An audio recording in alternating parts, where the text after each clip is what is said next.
Hello, everybody, and welcome to this week's Be Lucky podcast with me, your host, Daryl Carter. Just to let you know that the Cheltenham preview at Fratton Park on Friday, the 20th of February, is fast approaching.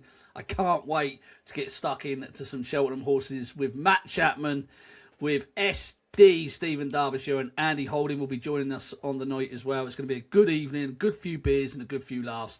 The ticket link is in description. If you want to come down, if you're in the Portsmouth area, do come down. It'd be a great evening. This weekend looks like a cracking bit of racing, doesn't it? Newbury is where we're going to focus on today. 3 races for you to look at Newbury. Obviously, the rest is kept for members. And if you want to become a member of Daryl Carter Racing, you just head to www.patreon.com/Daryl Carter Racing. And you can join over 500 other members who are making it pay. But for now, let's talk about the weekend's racing, shall we, at Newbury. We're going to start with the 2:10. It's the Denman Chase. Just 4 runners have turned up for this, but I think the market's got this completely wrong. Haiti Couleurs has been put in as an odds-on favourite across the board. 8-13 is the general price there. L'Empresse has been put in at 2-1. I think those prices are entirely wrong. L'Empresse comes off best at the weights here. Yes, he's going to give Haiti Couleurs £2, but what's £2 on the back of that piece of form in the Cotswold Chase 14 days ago, where he tried giving 6 to Spillans Tower and only narrowly failed? Charlie Deutsch really does. He's not my favourite jockey, right? He's not. I don't mind saying that. He's not my favourite jockey, but he does ride this Newbury track pretty darn well.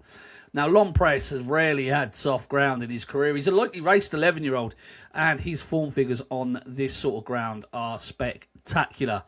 I don't think Haiti Couleurs, when push comes to shove, is going to have the pace of L'Empresse. I think Haiti Couleurs is the one that's going to step up to the level. Don't forget, he was left well behind at Haydock when tried in the Betfair Chase back in November. And L'Empresse has only had 2 runs this season. I think Haiti Couleurs has had 3 tough runs. I think the prices are all wrong here, guys. I think L'Empresse should be favourite. I don't think he'll go off favourite, but I think he's great value at around 2-1. I couldn't have the other 2 in the race, leave of absence and risking the ground. But L'Empresse, what a good price that is to kick us off on a Saturday. We're going to stick with Newbury for the second of our 3 races, and that is the 2:45, the Game Spirit, where we see Lulamba, Arkle favourite, attempting to take on some established graded chasers here. Lulamba is 4-5 on at the top of the market, a shade of odds on. San Segal 11-2, Liberty Hunter 6-1. Master Chewy likes Newbury quite a lot. Ran back to form last time. Gets a visor on for the first time today. He's 8-1. Calico 14s. Meet Me by the Sea's a very interesting runner in here.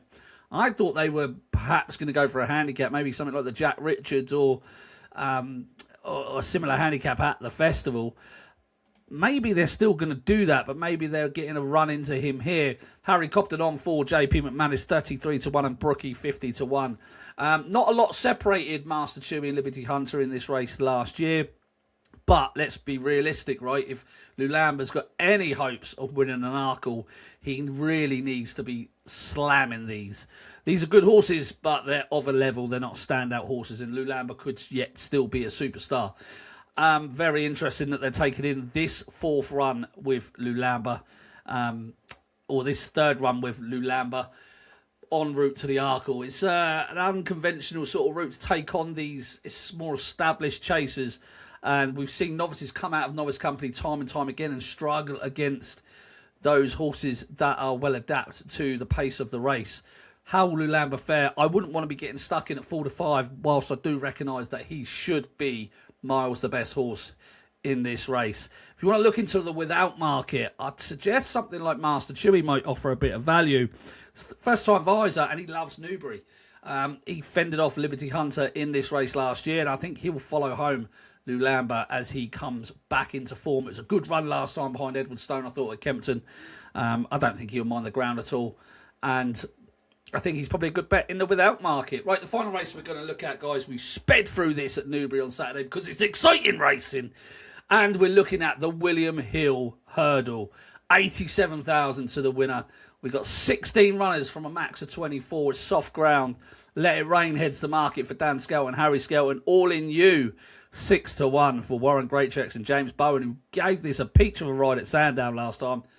Un Salavi for Nigel Twiston Davies had finished behind Old Park Star on his penultimate start at Kempton. 6-1. Lanesborough Sevens, Tutti Quanti, the Jerry Fielden winner, 9-1. Hot Fuzz, who has been a bit of a revelation, but perhaps might find this too much, 12-1. Dancing Glance, 16-1.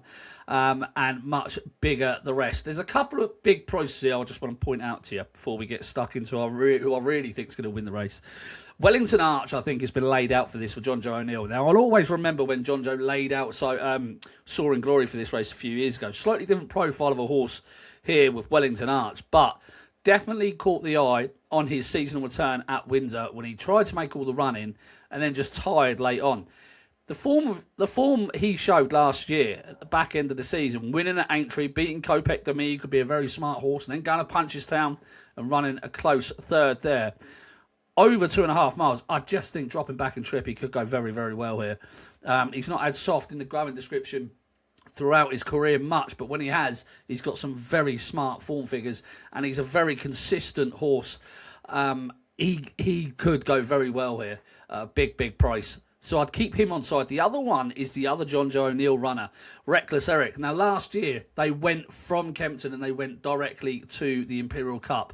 But this time around, they've stopped and they've come here to the Betfair. Now, he caught the eye under very tender handling under Keelan Woods in the Lanzarote hurdle last time out. Beaten 23 lengths, but he came from off the pace. And when he got into a challenging position, Keelan Woods just eased off him. He could be very well handicapped as well, but he does need to jump better in a race like this. They're going to go very hard from Flagfall to the finish here, and he's another one who could hit the frame. So if you're looking around for those 5 places that are on offer, look at the 2 John Joe O'Neill runners, Wellington Arch and Reckless Eric. I think they're going to be in with a shout. But let's get down to business, and this is all about Dan Skelton's Let It Rain. A handicap mark of 124 considerably underestimates her. She ran a really nice race at Ascot on her return from nearly or over a year off the track.